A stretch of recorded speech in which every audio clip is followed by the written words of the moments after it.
तो देखिए, वेदांत दर्शन पर हमारा पहला सेशन जो हुआ था, वहां पर हमने बहुत सारे विचार जो थे वेदांत दर्शन के वो डिस्कस किए थे। और उसके बाद फिर हम जो शिक्षा से संबंधित विचार हैं उन पर चर्चा कर रहे थे।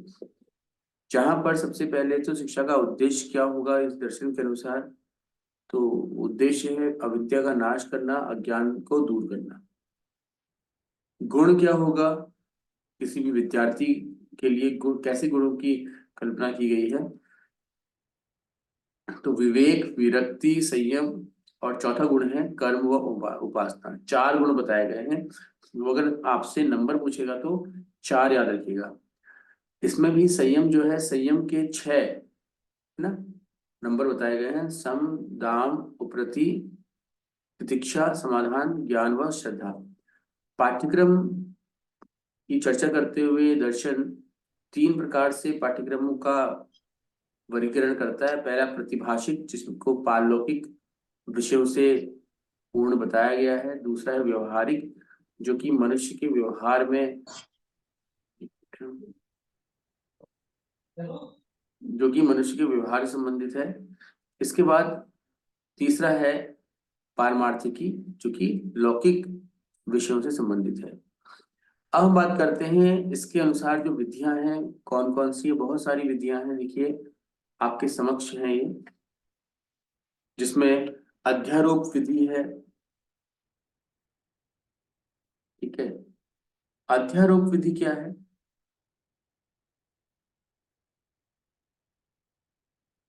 तो अध्यारोप विधि में गुरु द्वारा जो शिक्षा दी जा रही है, और गुरु द्वारा शिक्षा दी जाएगी केवल ब्रह्म तत्व की, क्योंकि ब्रह्म को ही ये अंतिम सत्ता मानते हैं। ठीक है, एकमात्र सत्ता मानते हैं, अंतिम तो बहुत दूर की बात है, एकमात्र सत्ता मानते हैं। तो उसी ब्रह्म तत्व के ज्ञान को शिष्य गुरु द्वारा जिस प्रकार से दिया जा रहा है उसी प्रकार से प्राप्त करेगा। ये होती है अध्यारोप विधि, है ना, जहाँ पर शिष्य ने गुरु से कुछ सीखा, बाद में वो फिर अपने शिष्यों को सिखाएगा, इस प्रकार से चलता रहेगा। दूसरी है अपवाद विधि। ठीक, तो पहली विधि में जहाँ एक और ब्रह्म तत्व को सिद्ध किया जा रहा है, ब्रह्म तत्व के विषय में पूर्ण जो विचार है रखे जा रहे हैं, वहीं दूसरी ओर अपवाद विधि में, जो इसके शब्द से ही अ, आप समझ सकते हैं, इसमें एक प्रकार के कॉन्ट्रडिक्शन मेथड को यूज किया जा रहा है, जहां पर किसी भी प्रकार से ब्रह्म के अतिरिक्त कोई अन्य तत्व को लिया गया है और ये सिद्ध किया गया है कि वो तत्व का अस्तित्व है ही नहीं। अगर अस्तित्व है तो मात्र ब्रह्म के साथ लीन होने का ही उसका एकमात्र अस्तित्व है। ठीक है, तो ये कह रहे हैं अपवाद में कि न तो आत्मा, न ही शरीर है, न मन है, न बुद्धि है, ये सब कुछ क्या है, केवल ब्रह्म के। ठीक है, तो अध्यारोप में ब्रह्म की सत्ता को आरोपित किया जा रहा है। अपवाद में ब्रह्म के अतिरिक्त जो सत्ताएं हैं उनको, उनका खंडन किया जा रहा है, उनको दूर किया जा रहा है, ये समझ लीजिए इसको आप। ठीक है, उपासना विधि। उपासना जो है उसका एक शाब्दिक अर्थ बताया है, जिसमें उपासना का अर्थ बताया इन्होंने कि गुरु के सानिध्य में या गुरु गुरु के नजदीक बैठना। ठीक है, तो गुरु के पास या नजदीक बैठना, यही उपासना है। ठीक, तो जो शिष्य है वो गुरु के सानिध्य में रह करके ज्ञान की प्राप्ति स्वतः करता है। ऐसा इनका मानना है कि जैसे जैसा गुरु करता रहेगा शिष्य उसको ऑब्जर्व करे और वैसा ही इमिटेट करते रहे। फिर है स्मरण विधि। स्मरण विधि आप जानती हैं, जो भी आपको पढ़ाया जा रहा है उसको आप रिवाइज करें, उसको रिकॉल करें। जैसे अगर कल योग दर्शन की बात की गई थी, तो आपने फिर क्लास के बाद घर पर भी उसको रिवाइज किया होगा, फिर कल फिर रिवाइज करेंगे, परसों फिर रिवाइज करेंगे, तो वो आपकी स्मृति में बैठ जाएगा। तो ये स्मरण विधि है। स्वाध्याय विधि। स्वाध्याय मतलब खुद से कुछ पढ़ना।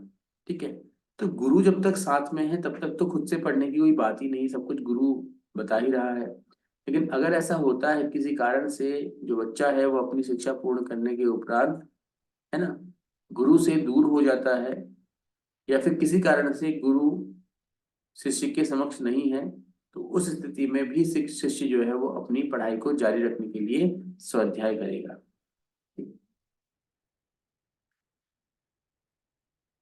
फिर है व्याख्यान विधि। व्याख्यान विधि का मतलब वही कि गुरु जो भी उसको ज्ञान है वो अपने शिष्यों के समक्ष रखेगा व्याख्यान विधि द्वारा, उपदेश द्वारा, और शिष्य उसको सुनेंगे। इंद्रिय प्रयोग विधि, ये प्रैक्टिकल मेथड है जहां पर आप अपने जो ज्ञानेंद्रियां होती हैं उनका प्रयोग करते हैं, ठीक है, और ज्ञान की प्राप्ति करते हैं। प्रयोगशाला विधि है ये, ठीक है।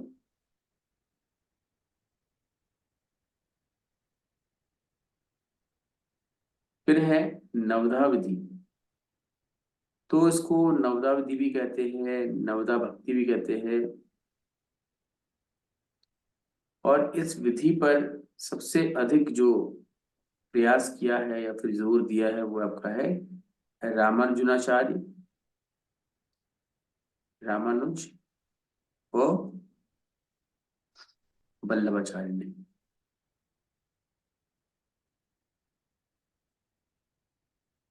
ठीक है, क्या है ये नवधा विधि? तो नव मतलब होता है नौ, ठीक है? तो 9 तरीके ज्ञान को प्राप्त करने के बताए गए हैं इसमें, और वो 9 तरीके कौन कौन से हैं देखिए।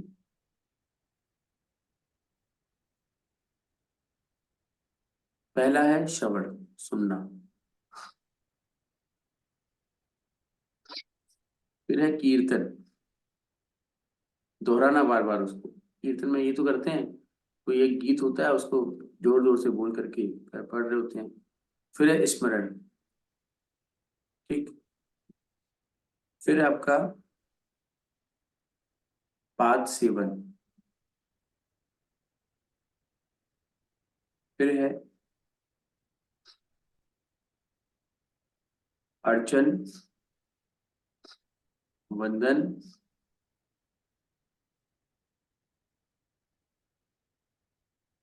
दास्यम, संख्यम, आत्मनिवेदनम।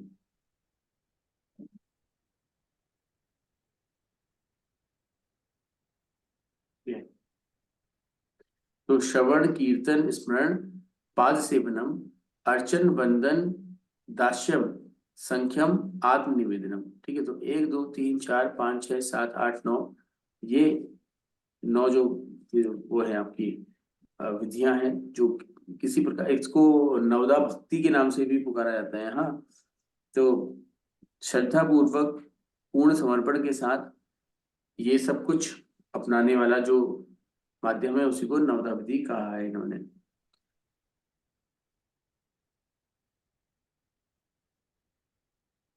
और इसके बाद है आपका लाक्षणिक विधि। लाक्षणिक विधि कुछ वैसी ही विधि है जैसे कि पजल्स होती हैं, पहेलियां होती हैं, ठीक है, कि पहेलियां बुझाते रहो और ज्ञान प्राप्त करते रहो। मतलब जो प्रॉब्लम सॉल्विंग या फिर टास्क ओरिएंटेड जो मेथड होते हैं वो इसके अंदर आ जाएंगे आपके। एक और विधि है सूत्र विधि,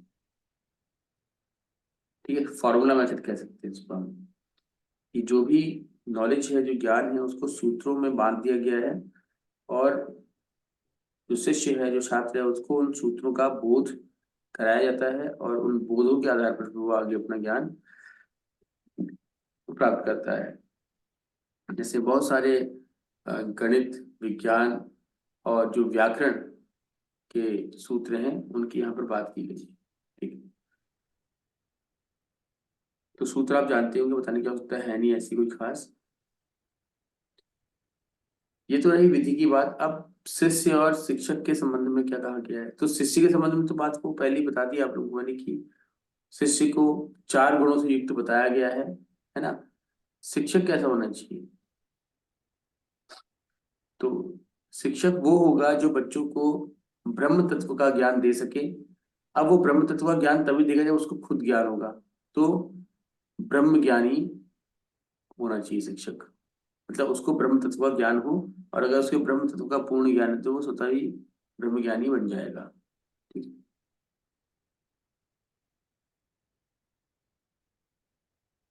और शिक्षक का की एक और भूमिका है कि वो बच्चों के जो मूल्य होते हैं उनका आदर करे। ठीक है। बच्चों के मूल्य का सम्मान करे, बच्चों की क्षमताओं को समझे, और उसके अनुरूप जो उसका शिक्षण कार्य है उसको वो करे। ठीक है। शिक्षक बच्चों को अज्ञान से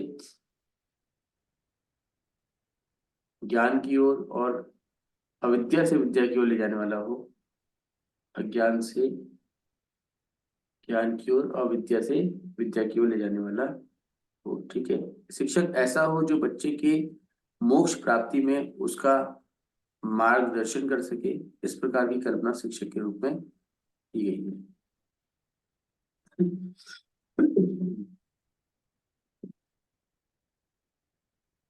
तो फिर आते हैं हम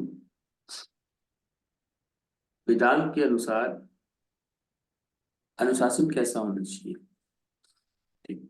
अनुशासन,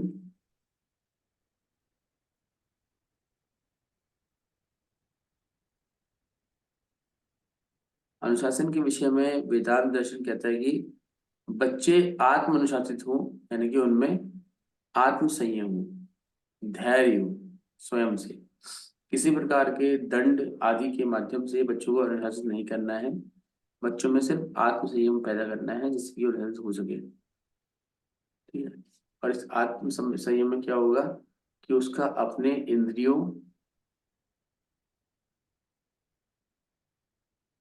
मन और बुद्धि आदि पर वश होगा, नियंत्रण होगा। ठीक है। तो ये वेदांत दर्शन के अनुसार कुछ शैक्षिक विचार हैं। तो अभी सिलेबस के अकॉर्डिंग हमारा भारतीय दर्शन के जो मुख्य तीन दर्शन हैं, सांख्य, योग और वेदांत, ठीक है, ये पूरे हुए हैं। और उधर जो पाश्चात्य दर्शन है वहां पर आदर्शवाद, यथार्थवाद और उसके बाद अस्तित्ववाद, ये कंप्लीट किए हैं हमने। अभी मार्क्सवाद और प्रयोजनवाद नहीं किया है। और इसके अतिरिक्त जैन और बौद्ध दर्शन ये भी हमने कर लिए। बाकी आप देखते हैं कुछ रह गया होगा तो उसमें उसे भी कर लेंगे। इसके बाद जो शिक्षा दर्शन है उसमें सिर्फ ये जो विचारक है उनके संबंध में कुछ बातें रह जाती। जो मुख्य विचारक है जैसे गांधी जी हैं, अरविंदो हैं, है ना, इनको दो विचारकों को एक दिन में हम आराम से कवर कर सकते हैं, कुछ भारी नहीं है। ठीक है। तो आज की क्लास को तो यहाँ पर वाइंड अप करेंगे। कल की क्लास में जो मनोविज्ञान साइकोलॉजी का जो पोर्शन है जितना हो सकता है कल परसों यानी कि थर्सडे एंड फ्राइडे को कवर करने की कोशिश करेंगे, जिसमें जितना मैंने पहले डिस्कस कर लिया है एक रिवीजन फॉर्म में ही चलेगा वो, है ना, कि जो ग्रोथ एंड डेवलपमेंट यानी कि जो डेवलपमेंटल साइकोलॉजी है वो कवर हो गई है। लर्निंग जो है वो हम आधी कर चुके हैं, कुछ जो मुख्य सिद्धांत हैं वो कर लिए हैं। अब इसके बाद कर्ट लेविन का, टॉलमैन का, है ना, और क्राक हल का, इनका जो सिद्धांत है वो हमने करना है। कुछ साथ में बुद्धि के सिद्धांत भी कल ही कर लेंगे। ठीक है। कल की क्लास में फिर हम लर्निंग थ्योरीज और इंटेलिजेंस थ्योरीज पर डिस्कशन करेंगे। परसों हम पर्सनैलिटी और छोटा मोटा जो मोटिवेशन और क्रिएटिविटी वगैरह है उसे कवर कर लेंगे। तो इस तरीके से कल और परसों में हम साइकोलॉजी को जितना हो सकता है कंप्लीट करने की कोशिश करेंगे, है ना, ताकि नेक्स्ट मंडे से, ये समय ज़्यादा है भी नहीं, मंडे को आपका 25 हो जाती है, तो 25 से हम रिसर्च और जो ये टीचिंग प्रिंसिपल्स वगैरह हैं उनको डिस्कस करना शुरू करें। ठीक है देन, फिलहाल कोई अपडेट नहीं आ रही है पेपर पीछे जाने की, तो 7 तारीख को लेके चल रहे हैं, उसके अकॉर्डिंग आप अपनी तैयारी पूरी रखिए, जितना सिलेबस यहाँ हो पाएगा उतना कवर करेंगे। Okay then, thank you.